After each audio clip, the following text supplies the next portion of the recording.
Hey everybody, Anish Majumdar here, career coach to the fiercely ambitious. I want to quickly dash off a video here that's going to give you 3 really great, powerful, dead simple tips to get a higher offer from an employer. You know, a big question that I get all the time is, Anish, you know, I'm doing my research on Glassdoor, I'm doing my research on other places, and the role that I'm after, it has a big variance. For example, let's say you're after a role where the range is between $175,000 to $200,000 a year. How can I get myself in a place where, as I move through it and as I go into the offer stage with an employer, I'm getting those higher numbers? Can I start at a higher level from that initial offer so I don't have to work so hard to sort of close it and find something that works? No one likes to be underpaid. I have had many situations in my life, certainly. One of the biggest journalism jobs I had, I found out later, the editor just decided to pocket about $4,000 that was owed me, you know? So I was chronically underpaid, and you can imagine, you know, finding something like that out is a real betrayal. So I don't want you to feel that way. And I know that being underpaid is a very poisonous kind of thing because it sort of eats away at you. You know, every time you go above and beyond, if you're anything like me, there's that little voice in your head that's like, God damn it, you know, I should be paid twice as much, you know, for what I'm doing. You know, so it can really actually have an impact on your satisfaction, certainly, but also your performance at the role, assuming you decide to do it. So is there a way to safeguard it? Is there a way to frame things so that that initial offer starts at that higher place, is closer to that 200,000 versus that 175? Yes. And the first thing you have to remember is this. The salary negotiation does not start with the offer.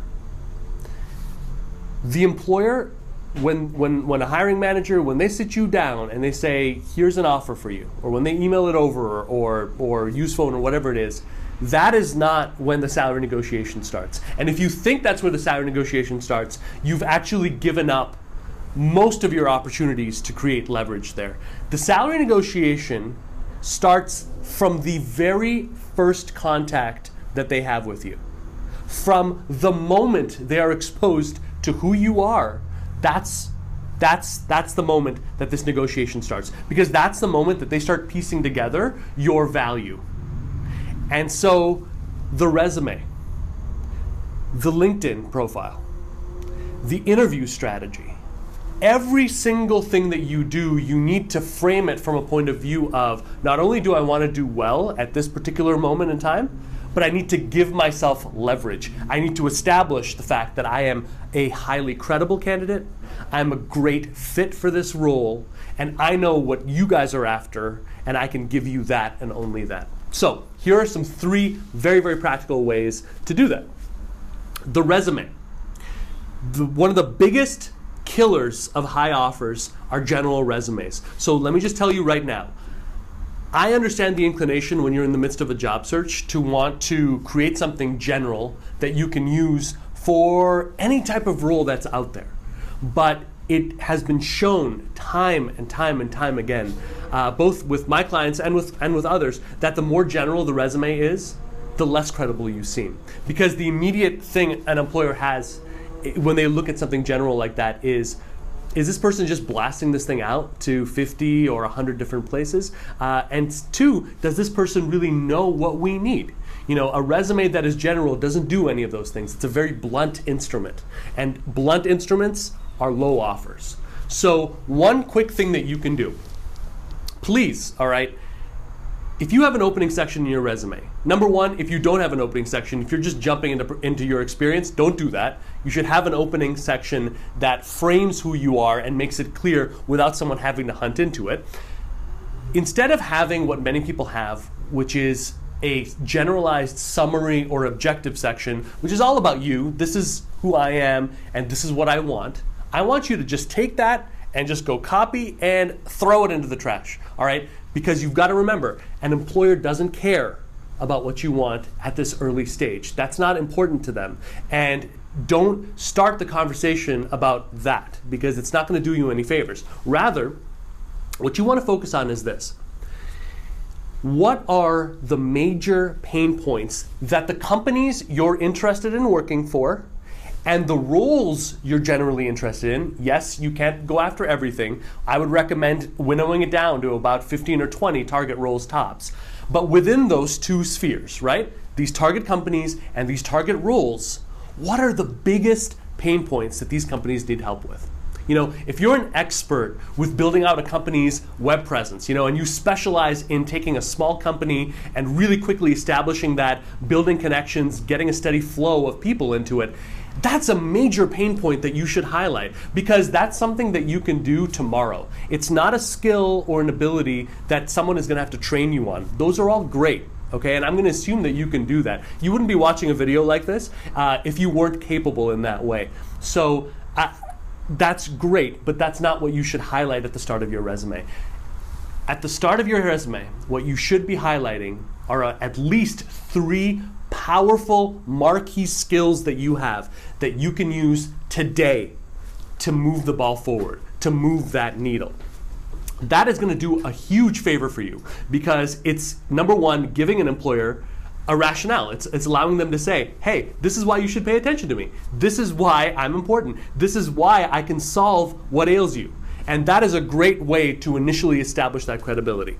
So it's a great way to start on that foot. And by the way, just FYI here, these pain points, you can build on them throughout your professional experience section. The resume does not have to be the super original thing, okay? In fact, it's better the more focused it is. So if you can use these points and keep hitting them in the roles that you've had, especially recent roles, you're really going to be up and running. 2 other points. Both of these have to do with the interview. Number 1, you got to stick to time limits. And I know how tempting it is when you're, when the ball's rolling and you're really getting to know someone and that relationship is progressing, you don't want to cut that off. But the thing is, at that early stage, giving up free time, whether it's letting a half-hour call stretch to an hour, whether it's letting a 1-hour face-to-face stretch to an hour and a half or 2 or even longer, that's really sending a message to an employer that your time is not worth very much, that you are desperate to make this happen. And neither of those are good impressions. Neither of those are going to help you, okay? So what I want you to do is get into the habit of sticking to the time limit. If you agree to a 15-minute call, set a timer, either on your phone, computer, whatever it is, and as it's wrapping up, the fear of that alarm going off, I hope impels you to wrap it up, say goodbye. And if they want to talk more about you, talk about those next steps. Talk about what's to come.